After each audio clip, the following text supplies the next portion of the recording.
Oi, gente, tudo bem? Sejam bem-vindos. Vamos falar então sobre a administração direta. Lembrando que a administração direta é formada pelos entes federados, ou seja, União, Estados, Distrito Federal e municípios. A administração direta ou centralizada. Ela, então, corresponde aos órgãos que integram a estrutura destas pessoas federativas, também chamadas de pessoas políticas, que exercem a atividade de forma centralizada. Então, lembrem, quando eu falo de administração direta, eu estou falando dos entes federados. E aí, para prestar o serviço, né, realizar a atividade administrativa de forma mais eficiente, esta pessoa, ela se divide em órgãos. Então, imaginemos o estado de Santa Catarina dividindo-se em órgãos públicos, quando eu tenho a desconcentração. Pois bem, o que seriam estes órgãos públicos, então? Seriam estas divisões internas destas pessoas criadas por conta da necessidade de especialização das funções estatais. Então, cria-se esses centros de competência especializados para prestar o serviço, para realizar a atividade de forma mais eficiente, mais eficaz, para melhor atender os interesses da coletividade. Então, lembrem sempre, quando eu falo em órgão público, eu estou falando de divisões internas dessas pessoas.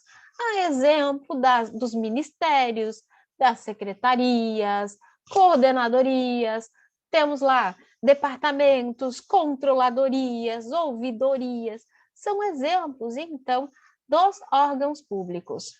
O professor Eli, ele conceitua órgãos públicos como centros de competência instituídos para o desempenho de funções estatais através de seus agentes, cuja atuação é imputada à pessoa jurídica que pertence. Então, vejam, eu crio os órgãos, são centros de competência especializados aqui em determinada atividade, que vão prestar a atividade. Mas os atos que são praticados por este órgão, eles são imputados à pessoa jurídica. É como a história de você chegar e dar um tapa numa pessoa. Claro que a mão não é um órgão, mas vamos pensar, faz parte do corpo. Então, a mão, você vai lá e dá um tapa numa pessoa. É como se uma secretaria tivesse feito um ato. Quando a pessoa vai processar, porque sofreu um dano ali, enfim, ela não vai processar a mão, ela vai processar a pessoa jurídica. Então, quando eu tenho um ato que é praticado por um órgão, a responsabilização vai ser da pessoa jurídica. Então, as condutas praticadas pelos órgãos públicos são imputadas à pessoa jurídica ao qual este órgão faz parte. Então, por isso que aqui o Eli fala, imputada à pessoa jurídica a que pertence.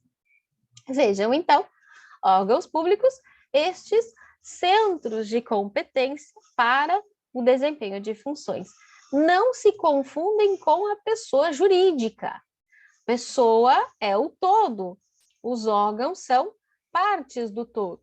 Pessoa é o todo, órgãos são as partes. É como uma pessoa física, como se fôssemos nós com os nossos órgãos. Faz parte do todo, certo? Mas quem detém a competência sou eu, pessoa. Então, a mesma coisa vale para os órgãos públicos.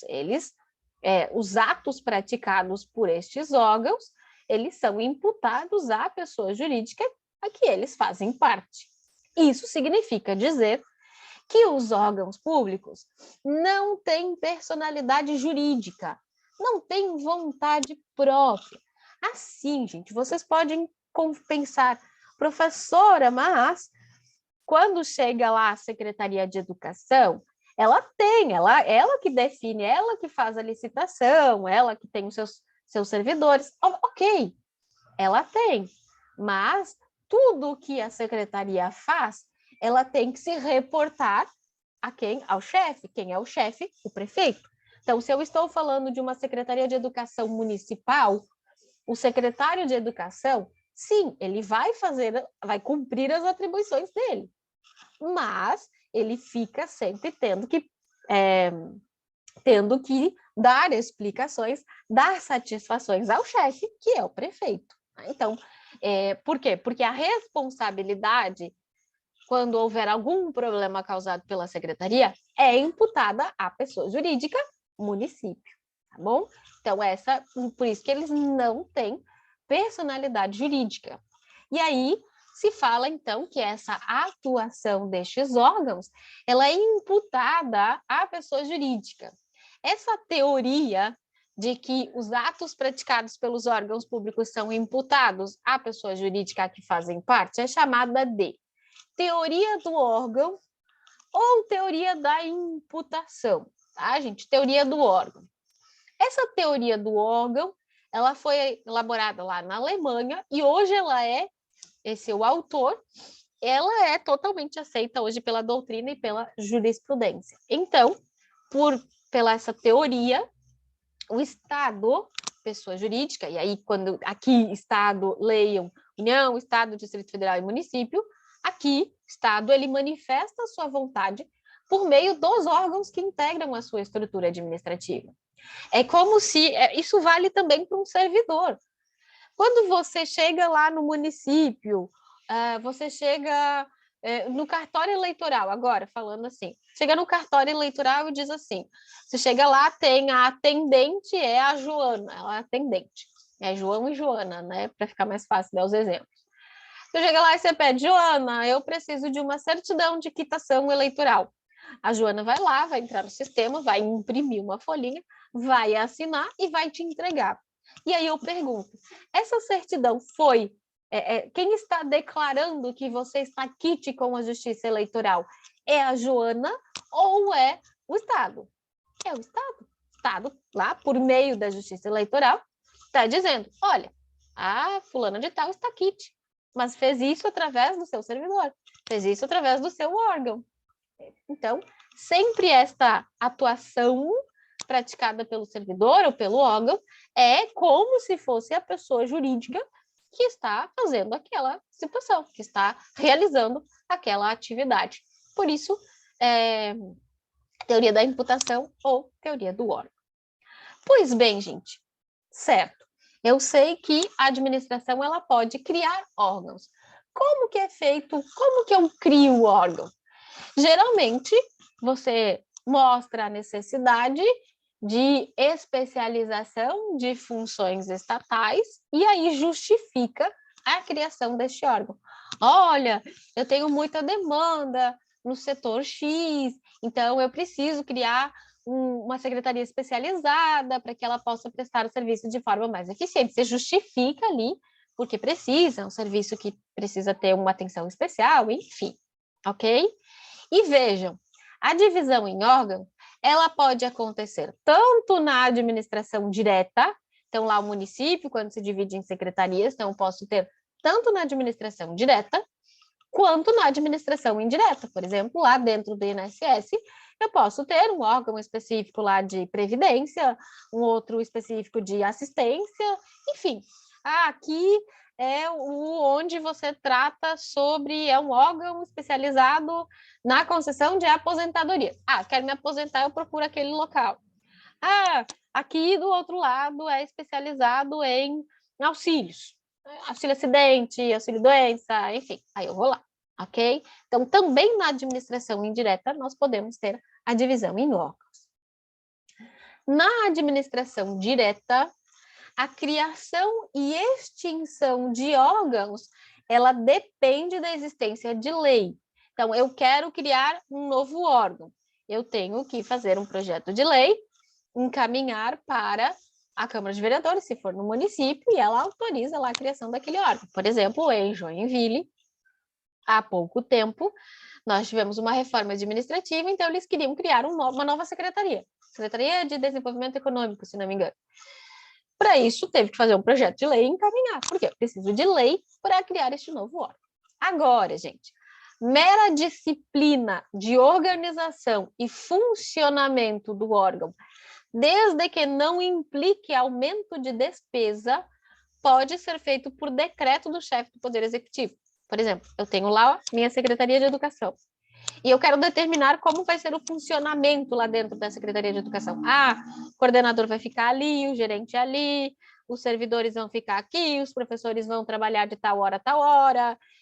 Esse disciplinamento, né, do funcionamento que não implique em despesa, porque se implicar despesa tem que ser por lei, porque tem que estar previsto no orçamento.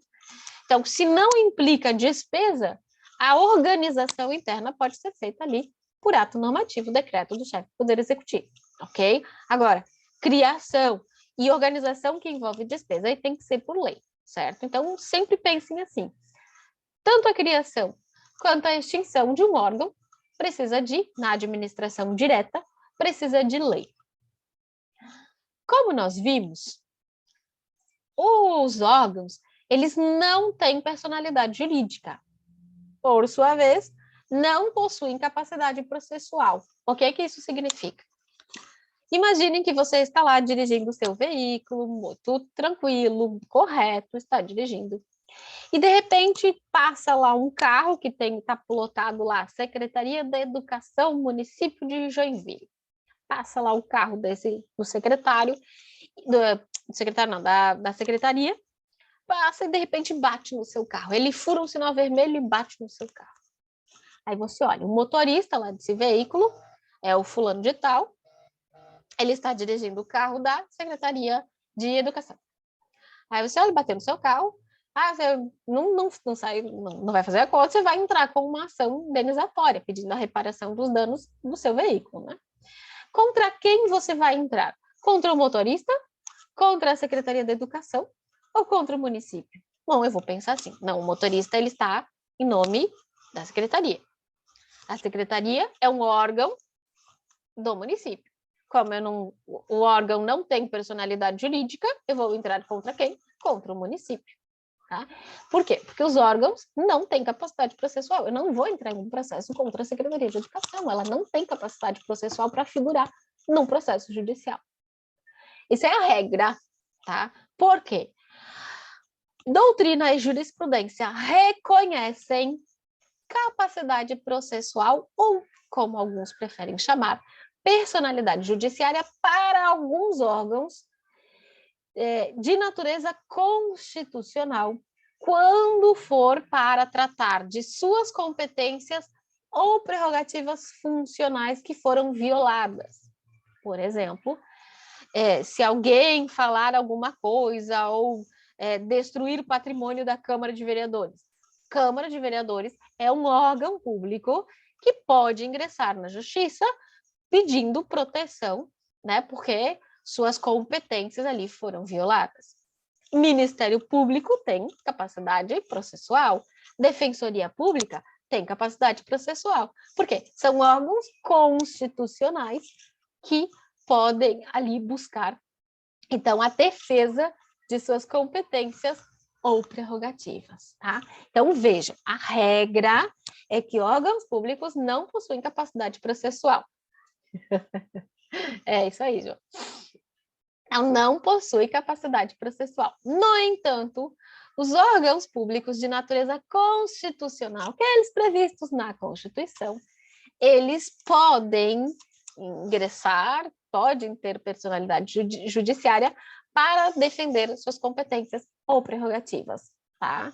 Porque foram violadas, certo? Então, de uma forma excepcional, alguns órgãos que possuem natureza constitucional podem figurar, podem ter capacidade processual.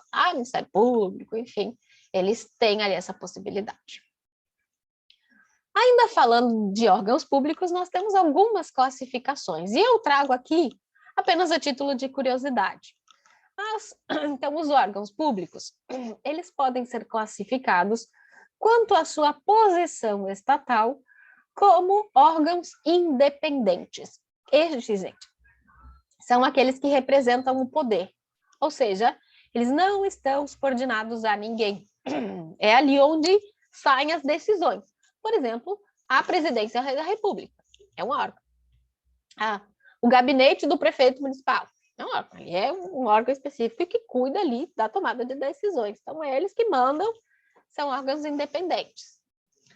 Os órgãos autônomos é aqueles imediatamente subordinados aos independentes. Então, são os ministérios, a Secretaria da Educação, Secretaria da Fazenda, são órgãos autônomos. Eles estão ali, têm autonomia financeira, administrativa, mas eles ficam ali subordinados aos órgãos independentes. Os superiores são aqueles que não têm autonomia, mas eles têm poder de decisão. Por exemplo, a Secretaria da Receita Federal, que ela é vinculada ao Ministério da Fazenda, certo? Então, aqui é um autônomo. E os subalternos é aqueles que só executam trabalhos, né? Por exemplo, recursos humanos, Secretaria de Materiais, enfim. Aí, nós temos aqui os órgãos subalternos. Então, nós temos os órgãos públicos assim, autônomos, subalternos, superiores e independentes. Além desta classificação, a gente tem algumas outras, né? Por exemplo, a gente tem a classificação quanto à estrutura. E aí nós temos o órgão, ele pode ser simples, quando eu tenho um único órgão, a presidência da República é única, não tenho duas. Ou pode ser composto quando eu tenho mais de um órgão. Por exemplo, o Congresso Nacional está dividido lá em Câmara dos Deputados e Senado Federal. Então, aí é um órgão composto. Quanto à atuação funcional, ele pode ser singular, quando é um único agente que manifesta a vontade, ou ele pode ser colegiado, quando manifesta a vontade por um grupo de agentes. A Câmara de Vereadores, a Assembleia Legislativa são órgãos colegiados, que é um grupo de pessoas, esse grupo manifesta a vontade, e aí é um órgão colegiado. Quando é uma pessoa, é um órgão singular. Quanto às funções, a gente tem aqui os órgãos ativos, que são aqueles que expressam decisões estatais, então, manifesta ali as decisões. Temos os órgãos de controle, e aí servem aqui para fiscalizar, para controlar a atividade de outros órgãos. Tá? Então, os órgãos de controle controlam, fiscalizam. Temos os órgãos consultivos, que são aqueles que aconselham, que respondem consultas, enfim. Temos os órgãos verificadores, que são aqueles mais encarregados de perícias, conferir, e os contenciosos, né, que julgam situações controversas. Por exemplo, no município de Joinville, nós temos a Jurate, que julga lá os recursos tributários. Então, é contencioso, ele julga ali situações controversas, ok? Então, tenho aqui um resuminho dos órgãos públicos. Centros de competência especializadas para a realização da atividade, seus atos são imputados à pessoa jurídica, a criação e a extinção é por lei, certo? Então, para criar ou extinguir é por lei. A simples organização e funcionamento pode ser por decreto, desde que não implique em aumento de despesa. Os órgãos públicos não têm personalidade jurídica, então os atos praticados são imputados à pessoa jurídica ao qual fazem parte. Não tem capacidade processual, tá? Não, em regra não figura em ações judiciais, a não ser os órgãos ali de natureza constitucional, ali quando envolver suas competências ou prerrogativas, certo? Então é isso que nós temos em relação aos órgãos públicos.